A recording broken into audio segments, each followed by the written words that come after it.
Halo semua, selamat datang di 30 hari challenge membuat produk digital. Kenalin, namaku Yusuf Ramli. Selama 30 hari ke depan, aku mencoba bereksperimen membuat produk digital dari nol. Dan lewat channel ini, aku membuat dokumentasi prosesnya dari mulai aku belajar sampai aku berhasil menjual produk digital tersebut. Di hari pertama ini, aku akan mencoba buat melihat kondisi market yang sekarang dan juga menentukan produk digital apa yang nantinya akan aku jual. Jadi apa itu produk digital dan kenapa aku pengen jualan produk digital? Secara sederhananya produk digital itu adalah segala sesuatu yang biasa kita konsumsi lewat handphone ataupun itu lewat laptop. Bentuknya seperti video, foto, ilustrasi, e-course, e-book, dan lain sebagainya. Kenapa aku memilih produk digital untuk dijual? Alasan yang pertama itu karena menurutku modalnya itu nggak terlalu besar. Jadi kan misalkan kalau kita mau jualan produk fisik kayak misalkan makanan ataupun baju misalkan kita butuh uang sekian dulu buat stok bajunya, terus buat penyimpanannya, terus juga misalkan buat sewa rukonya atau tokonya kayak gitu. Nah, kalau di produk digital ini paling aku butuh uang buat ya sewa aplikasi ataupun software yang nantinya akan aku pakai buat bikin produk digital itu sendiri. Terus yang kedua itu kenapa produk digital? Karena ya cukup bikin sekali aja, terus aku bisa jual berkali-kali. Jadi nggak ada expirednya seperti kayak makanan ataupun buah gitu. Terus juga kalau ngelihat perkembangan teknologi yang ada ya, tiap hari ada aja sesuatu yang baru, ada aja aplikasi yang baru, ada aja tren yang baru. Nah, dari situ aku pengen coba nangkep peluang yang ada. Contoh sederhananya kayak gini. Kalau kita lihat Instagram sekarang sama 10 tahun yang lalu, Instagram itu udah jauh banget perbedaannya ya. Entah itu secara tampilan ataupun secara kebutuhan. 10 tahun lalu mungkin orang posting di Instagram itu cuma buat upload momen-momen spesial mereka gitu. Nah, sekarang tuh orang, perusahaan tuh semua pada main Instagram. Kebutuhannya tuh udah makin beragam. Entah itu buat jualan, entah itu buat personal branding mereka, ataupun sebagai tempat portofolio mereka. Sekarang kita lihat dulu pasarnya. Produk digital kan banyak banget ya, yang seperti yang aku sebutin tadi ada video, foto, ilustrasi, dan lain sebagainya.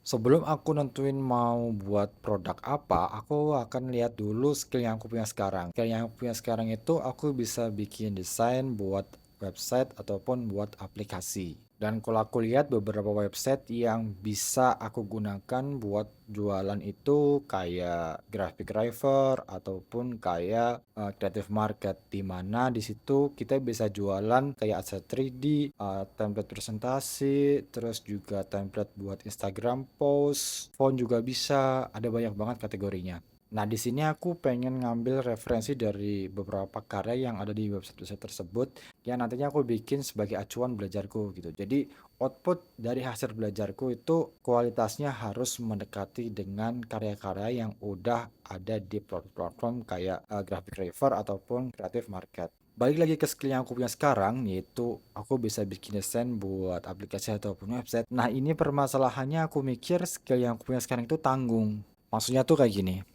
Orang yang akan beli desain aplikasi ataupun website itu kebanyakan adalah desainer. Kenapa desainer? Ya karena mungkin kebutuhannya buat mempercepat proses desain mereka gitu. Sedangkan end usernya yaitu pemilik bisnis ataupun founder startup yang baru itu dia akan butuh orang lagi di mana harus menyesuaikan entah itu desainnya ataupun orang yang harus mengimplementasi desainnya itu ke dalam bentuk aplikasi ataupun website yang bisa digunakan oleh user nantinya gitu. Jadi produknya ini masih aku bilang masih setengah, belum full bisa langsung dipakai oleh founder startup ataupun pemilik bisnis yang lainnya. Sedangkan para pembeli yang ada di market kayak Graphic River ataupun di Creative Market, asumsiku adalah orang-orang yang pengennya cepat gitu. Terus juga simple cara pakainya gitu. Kayak misalkan dia pengen bikin postingan di Instagram, dia seragam gitu. Jadi dia tinggal beli aja template Instagram di Creative Market misalnya, terus terus yang dipakai misalkan ada dua extensive file gitu, ada Photoshop ataupun Canva. Ya mungkin kalau dia posisinya belum pernah cobain Canva ataupun Photoshop, Kalau ngelihat secara tampilannya dia akan lebih milih Canva. Karena apa? Karena ya emang lebih gampang dipakainya buat orang awam gitu. Kalau Photoshop bisa juga, tapi dia butuh waktu buat mempelajarinya dulu kayak gitu.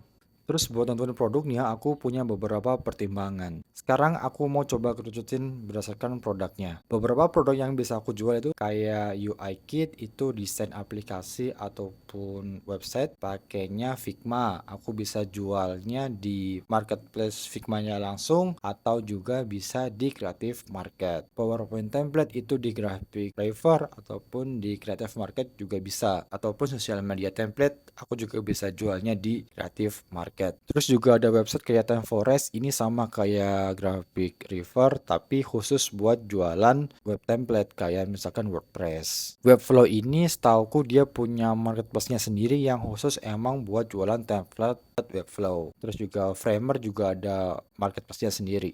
Di sini aku anggap semua market itu punya standar yang tinggi di mana kita harus memenuhi standar tertentu supaya kita bisa jualan di market-market tersebut.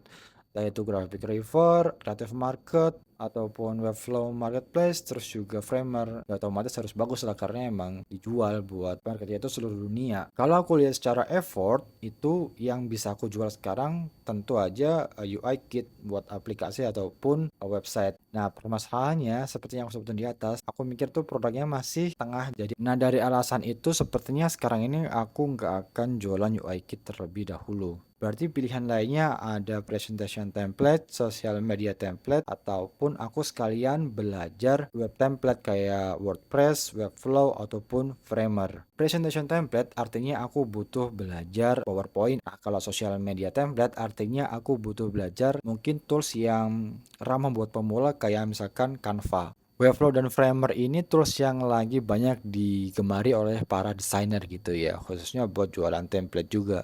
Kalau Framer ini secara tampilan itu emang lebih mirip Figma, jadi mungkin desainer mikir proses belajarnya akan jauh lebih cepat.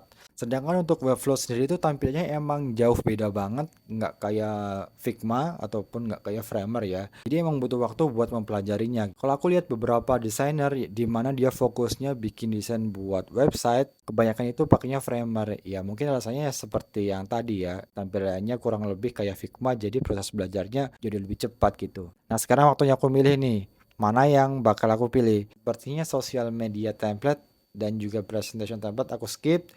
Terus juga WordPress aku skip dulu buat sekarang. Pilihannya tinggal Webflow ataupun Framer. Karena banyak desainer yang pakainya Framer dan juga secara tampilan lebih mirip Figma, jadi sekarang aku pilihnya juga pilih Webflow dulu. Aku milih Webflow biar beda aja dulu dari yang lainnya gitu. Aku paham ini mungkin akan butuh waktu yang cukup lama dan aku punya waktu 1 bulan buat belajarnya, tapi pilihan udah ditentukan dan waktunya buat belajar. Oke, itu dulu video kali ini. Selanjutnya aku akan ekspor toolsnya yang aku udah pilih yaitu Webflow dan juga bikin desainnya di Figma. Sampai jumpa di video berikutnya.